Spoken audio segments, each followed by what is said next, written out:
नमस्कार, आप देख रहे हैं DLH न्यूज। हम लेकर आ रहे हैं दिल्ली विधानसभा चुनावों से जुड़ी अब तक की सबसे बड़ी और सबसे गर्म खबर। जी हां, दिल्ली की राजनीति में बड़ा उथल पुथल हो चुका है। बीजेपी ने दिल्ली में 27 साल बाद प्रचंड जीत हासिल की है और अब एक और सवाल सभी के दिमाग में है, दिल्ली का अगला मुख्यमंत्री कौन होगा? ये सवाल हर किसी के जहन में है और आज हम इस पर चर्चा करेंगे। दिल्ली में बीजेपी की सरकार बनने जा रही है, लेकिन मुख्यमंत्री का नाम अब तक सामने नहीं आया है। ऐसा लगता है जैसे ये सस्पेंस खत्म होने का नाम ही नहीं ले रहा। दोस्तों, इस समय पर दिल्ली में मुख्यमंत्री के चेहरे को लेकर बहुत ज्यादा खींचतान चल रही है। लेकिन दोस्तों, आपको बताना चाहेंगे कि स्मृति ईरानी के नाम को लेकर बहुत ज्यादा चर्चा होने लगी है और ऐसा इसलिए भी है क्योंकि स्मृति ईरानी को पहले भी चेहरा बनाए जाने की मांग की जा रही थी। स्मृति ईरानी ने चुनाव में काफी ज्यादा एक्टिवली काम किया था। वह खुद दिल्ली से नाता रहती है। जब दोस्तों दिल्ली विधानसभा चुनाव के लिए प्रचार अभियान चल रहा था, उस समय भी स्मृति ईरानी को एक चेहरे के तौर पर देखा जा रहा था। ये भी खबरें सामने आई थी कि स्मृति ईरानी को टिकट दिया जाएगा, फिर वह विधायक बनेगी और उसके बाद जब दिल्ली में बीजेपी के पास सत्ता आ जाएगी तो स्मृति ईरानी को मुख्यमंत्री बनाया जाएगा। लेकिन अचानक से स्मृति ईरानी का नाम उम्मीदवारों की लिस्ट में जारी नहीं किया जाता है, यानी कि स्मृति ईरानी को टिकट नहीं दिया जाता। उसके बाद से दोस्तों स्मृति ईरानी को चेहरा बनाया जाएगा या नहीं जाएगा, इसको लेकर चर्चा कम पड़ चुकी। एक बार फिर से एक महिला चेहरे को ध्यान में रखते हुए स्मृति ईरानी का नाम ट्रेंड करने, ये खबर अपडेट सामने आ रही। स्मृति ईरानी के नाम का ऐलान, इसके बारे में दोस्तों अभी हम आपको और भी विस्तार से जानकारियां बताने वाले हैं कि कौन कौन से नाम मुख्यमंत्री के चेहरे को लेकर सामने में आ रहे हैं और किसके सबसे ज्यादा मुख्यमंत्री बनने के चांस नजर आ रहे हैं। दिल्ली में बीजेपी की सरकार बन रही है, लेकिन मुख्यमंत्री का नाम तय करने में थोड़ी देर क्यों हो रही है? क्योंकि इस रेस में कुल 7 बड़े नेता शामिल हैं जो इस पद के लिए लड़ रहे हैं और यह देखना बेहद दिलचस्प होगा कि आखिरकार किसे मिलेगा यह पद। अब इन 7 नेताओं में से कौन कौन है जो सीएम पद की रेस में सबसे आगे हैं? आइए एक एक करके जानते हैं उन प्रमुख नेताओं के बारे में। सबसे पहला नाम है प्रवेश वर्मा, जिनकी दावेदारी सबसे मजबूत मानी जा रही। अगर हम पिछले 9 महीने की बात करें तो वे शायद ज्यादा एक्टिव नहीं थे, लेकिन पिछले 2 महीनों में उन्हें जिस तरह से बीजेपी ने प्रोजेक्ट किया है वह वाकई काबिले तारीफ, खासकर तब जब उन्होंने नई दिल्ली सीट से अरविंद केजरीवाल को हराया और वह सीट जीतने में सफल रहे। इस जीत ने उन्हें दिल्ली की सियासत में एक बड़े खिलाड़ी के रूप में स्थापित किया है। आपको जानकर हैरानी होगी कि 2019 में उन्होंने पश्चिमी दिल्ली से 5,78,000 वोट से जीत दर्ज, जो कि दिल्ली चुनावों में अब तक की सबसे बड़ी जीत। उनका जाट समुदाय में मजबूत आधार है जो इस दावेदारी को और भी प्रबल बनाता है। इस बार वे सीएम पद के लिए सबसे प्रबल दावेदार माने जा रहे हैं। अब दूसरे नंबर पर आते हैं मनोज तिवारी, जिनकी दिल्ली की राजनीति में खास पहचान है। मनोज तिवारी ने उत्तर पूर्वी दिल्ली से लगातार तीसरी बार लोकसभा चुनाव जीतने में सफलता पाई। 2019 में टिकट कटने के दौर में जब दिल्ली में नेताओं के टिकट काटे जा रहे थे, तब मनोज तिवारी एकमात्र ऐसे नेता थे जिन्होंने अपना टिकट बचाया और यह साबित किया कि उनका दिल्ली में मजबूत दबदबा है। अब जब बीजेपी ने दिल्ली में प्रचंड जीत हासिल की है, तो क्या मनोज तिवारी इस रेस में अपना नाम दर्ज करेंगे? यह देखने वाली बात होगी। अब बात करते हैं तीसरे नाम की, मनजिंदर सिंह सिरसा, जिनका राजनीतिक इतिहास भी बहुत मजबूत है। शिरोमणि अकाली दल के टिकट पर 2013 और 2017 में विधानसभा चुनाव जीतने के बाद 2021 में उन्होंने शिरोमणि अकाली दल छोड़कर बीजेपी में कदम रखा। सिरसा जी सिख समुदाय के बड़े नेता हैं और बीजेपी में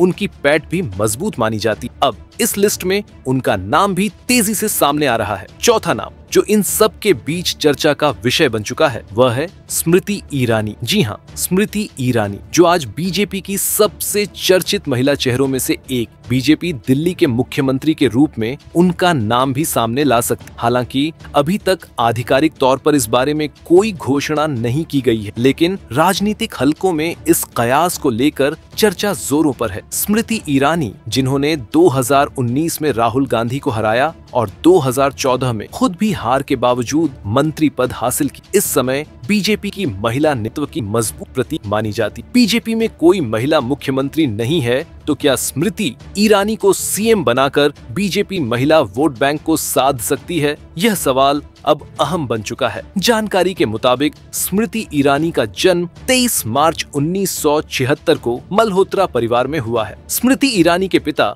पंजाबी और मां असमिया हैं। पूर्व सांसद का पूरा नाम स्मृति जुबिन ईरानी। स्मृति ईरानी राजनीति में आने से पहले होटल से लेकर टीवी में काम कर चुकी। स्मृति ईरानी की शुरुआती पढ़ाई के बाद कॉरेस्पॉन्डेंस से बीकॉम में एडमिशन लिया। हालांकि पढ़ाई पूरी नहीं हो सकी। इसके बाद ही वह होटल में वेट्रेस का काम किया। इसके बाद पिता के सहयोग से दिल्ली में ब्यूटी प्रोडक्ट की मार्केटिंग करने लगी। इस दौरान उन्होंने मुंबई जाने का मन बनाया। 1998 में स्मृति ईरानी ने मिस इंडिया के लिए ऑडिशन दिया और सिलेक्ट हो गईं। हालांकि उनके पिता ने कॉन्टेस्ट में भाग लेने से मना कर दिया। आखिर में मां ने साथ दी। मां ने किसी तरह पैसों का इंतजाम करके स्मृति ईरानी को मिस इंडिया के लिए भेजा। स्मृति कॉन्टेस्ट में फाइनल तक पहुंची लेकिन जीत नहीं पाई। इसके बाद मां को पैसे लौटाने के लिए स्मृति ईरानी ने नौकरी की तलाश करने लगी। कई मॉडलिंग ऑडिशन देने के बाद भी जब जॉब नहीं मिली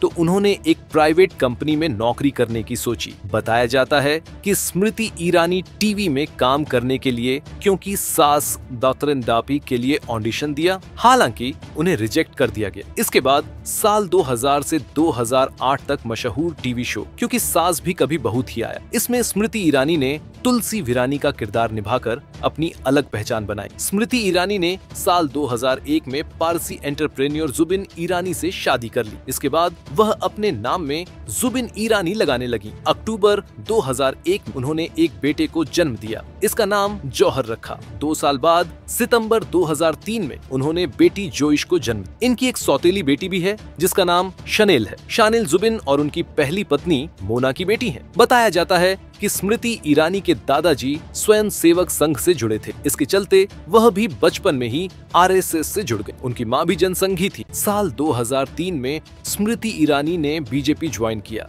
इसके बाद साल 2004 में महाराष्ट्र विंग की वाइस प्रेसिडेंट बनी। साल 2004 में ही दिल्ली की चांदनी चौक सीट से चुनाव लड़ा। हालांकि वह कांग्रेस नेता कपिल सिब्बल से चुनाव हार गए। इसके बाद साल 2010 में स्मृति बीजेपी की राष्ट्रीय सचिव और महिला विंग की अध्यक्ष बनी। साल 2014 में यूपी की अमेठी सीट से राहुल गांधी के खिलाफ लोकसभा चुनाव लड़ा। हार के बाद भी मोदी ने उन्हें केंद्रीय मानव संसाधन और विकास मंत्री बनाया। साल 2024 का चुनाव भी स्मृति ईरानी ने अमेठी से लड़ा। उन्हें कांग्रेस के केएल शर्मा ने चुनाव हरा दिया। अब 5वें नंबर पर आते हैं विजेंद्र गुप्ता, जो लगातार 3 बार रोहिणी विधानसभा सीट से चुनाव जीत चुके हैं। बीजेपी के सशक्त नेता जिन्होंने 2015 में जब पार्टी दिल्ली विधानसभा में महज 3 सीटों पर सिमट गई थी तब अपनी मौजूदगी को महसूस कराया। विजेंद्र गुप्ता दिल्ली बीजेपी के कई अहम पदों पर रह चुके हैं और नरेंद्र मोदी के करीबी माने जाते हैं। उनकी पकड़ संगठन में भी बहुत मजबूत है। इस प्रकार विजेंद्र गुप्ता का नाम भी सीएम पद की रेस में चल रहा है। अब बात करते हैं 6ठे नंबर पर आने वाले नेता की, मोहन सिंह बिष्ट, जिन्होंने 4 बार विधानसभा चुनावों में जीत हासिल की। 2020 में उन्हें कपिल मिश्रा से हार का सामना करना पड़ा, लेकिन 2025 में बीजेपी ने उन्हें मुस्लिम बहुल मुस्तफाबाद से उम्मीदवार बनाया और वह यहां भी जीत हासिल करने में सफल रहे। इस तरह से वह भी दिल्ली के मुख्यमंत्री पद के लिए प्रबल दावेदार माने जा रहे हैं। आखिरकार 7वां नाम वीरेंद्र सचदेवा, जो पिछले कई सालों से दिल्ली बीजेपी में अहम जिम्मेदारियों पर हैं। 2012 से लेकर 2014 तक दिल्ली बीजेपी के प्रशिक्षण प्रभारी रहे और 2023 में उन्हें दिल्ली बीजेपी का प्रदेश अध्यक्ष बनाया गया। वीरेंद्र सचदेवा का भी दिल्ली राजनीति में मजबूत आधार है और उनके नाम पर भी विचार किया जा सकता है। तो ये थे वह 7 नाम जो दिल्ली के मुख्यमंत्री पद की रेस में सबसे आगे चल रहे हैं। लेकिन अब सवाल ये है कि क्या इनमें से कोई एक इस पद पर काबिज होगा या फिर दिल्ली से बाहर से भी किसी नए नाम का आना संभव है? यह देखना दिलचस्प होगा। राजनीतिक गलियारों में कयासबाजी का दौर अभी भी जारी है और जैसे ही नाम का ऐलान होगा हम आपको सबसे पहले इसकी जानकारी देंगे। दोस्तों, जैसा कि हमने आपको बताया, इन दिनों स्मृति ईरानी के नाम की काफी चर्चा हो रही है। हर ओर यही सवाल गूंज रहा है, क्या बीजेपी दिल्ली में स्मृति ईरानी को मुख्यमंत्री बनाएगी? राजनीति के गलियारों में इस सवाल पर हलचल मची हुई। जब से दिल्ली विधानसभा चुनावों में बीजेपी ने प्रचंड जीत हासिल की है, हर किसी की नजर इस सवाल पर है। स्मृति ईरानी, जो बीजेपी की सबसे चर्चित महिला चेहरा है, क्या दिल्ली की मुख्यमंत्री बनने का ख्वाब सच कर पाती है? क्या बीजेपी उन्हें इस पद पर आगे करके दिल्ली की राजनीति में एक नया इतिहास रच सकती? स्मृति ईरानी ने अपनी राजनीतिक यात्रा में कई बड़े मुकाम हासिल किए। 2014 में भले ही उन्हें हार का सामना करना पड़ा,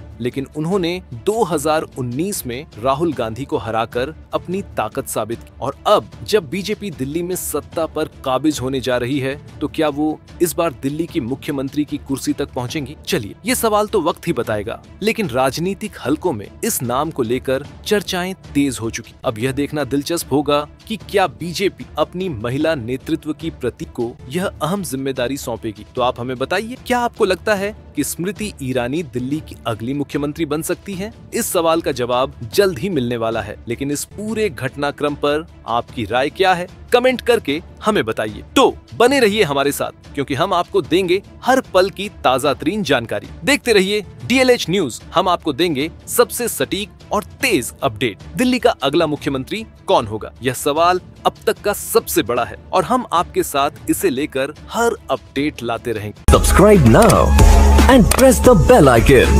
Never miss an update.